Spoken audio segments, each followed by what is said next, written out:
Hello, my name is Gary and I consent to this abdominal exam. Hello again, everyone. My name is Matt, and I'm doing an abdominal assessment. Before any patient contact, I want to make sure that I wash my hands to introduce myself to the patient. My name is Matt. I'm a family nurse practitioner student. I'm doing an abdominal exam on you. Is that going to be all right with you? Yes. Perfect. Thank you.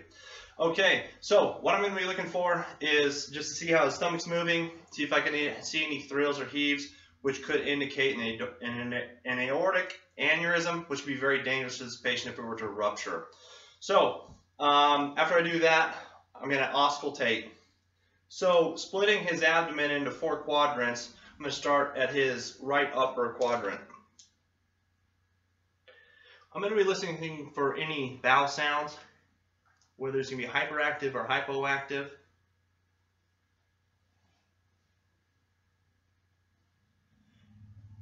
And these can be any pops, clicks, anything like that. I don't want to move on to the next section until I've heard adequate sounds.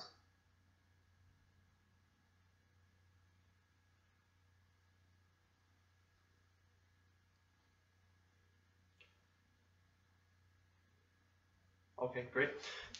I would also want to ask the patient, when was his last bowel movement? Is he currently passing gas? Does he have any problems with loose stools or anything like that?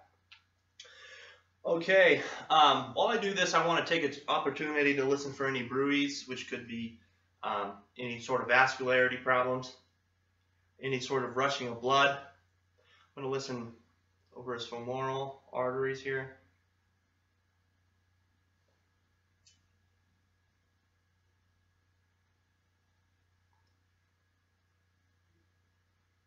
And then down over his iliac.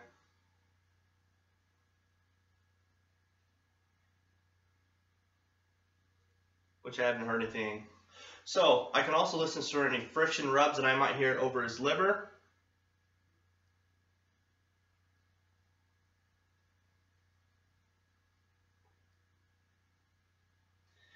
And over his spleen.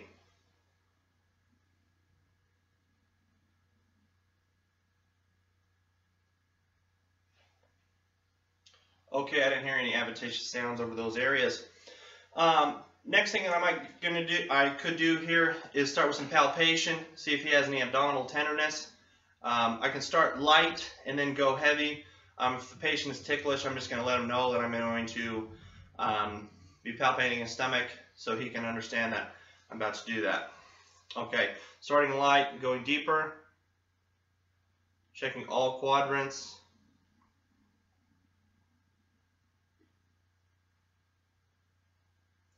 And I'm going to be asking the patient while I'm doing this, are you feeling any tenderness over any of these areas? No. Okay, great.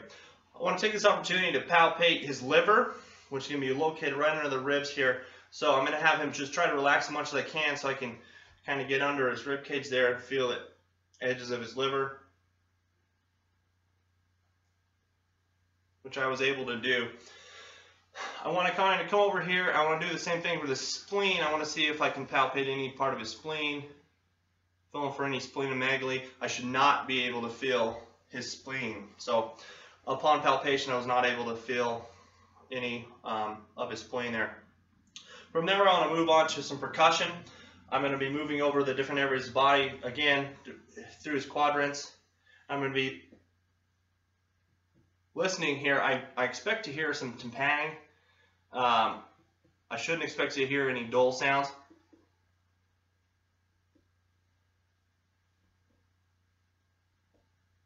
That sounds really great. So I'm going to percuss his liver too because I want to see about where the edges are. So I'm going to have him continue his normal breathing. I'm going from areas of tympany to areas of dullness. That's where I know where this line is here. He's got a nice little freckle there I can use as a reference point. Moving up, I can feel in between his ribs. If I percuss over his ribs, I'll be able to hear that dull response. I want to make sure I'm going in between the ribs.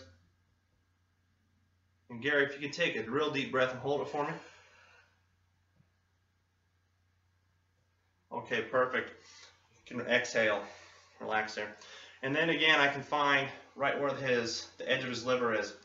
Now, if you were to complain of right upper quadrant pain, we may try to do a Murphy's sign. So Murphy's sign, what we would do, this is a feeling, we're trying to see if he has any cholecystitis, any inflammation of his gallbladder.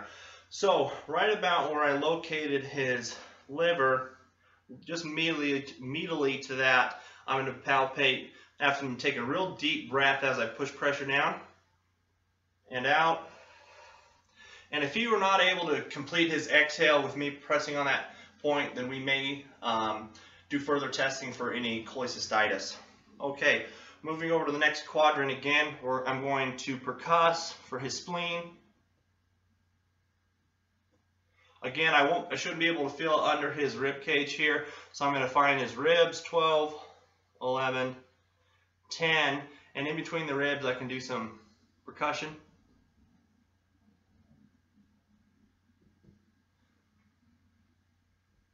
And where it came from our tympani to our dole, I would suspect that that would be where our spleen is, about exactly where I would expect it to be. Okay, if the patient had come in to our clinic complaining of right lower quadrant pain, we're going to try to do some tests to rule out an appendicitis. So from right on the ring here of his iliac to the point of his belly button, about halfway in between is McBurney's point. So we're going to do a couple of tests here in order to rule out appendicitis. So I'm going to check for rebound tenderness with the patient. I'm going to push down and then take my hand off. I'm going to ask him if it's more painful when I push in or I take off. So we're looking for any sort of rebound tenderness. I can do the same thing on the other side, the Robsing's, where it's almost the exact same area, looking for rebound tenderness again. If he has that, that can be an indication of some sort of appendicitis. Okay, I'll also do an iliopsoas test, where I'm going to have him lift his leg up against the pressure, and again, and I'll be asking the patient, are you feeling any pain when you do that? No. Great, thank you. Okay.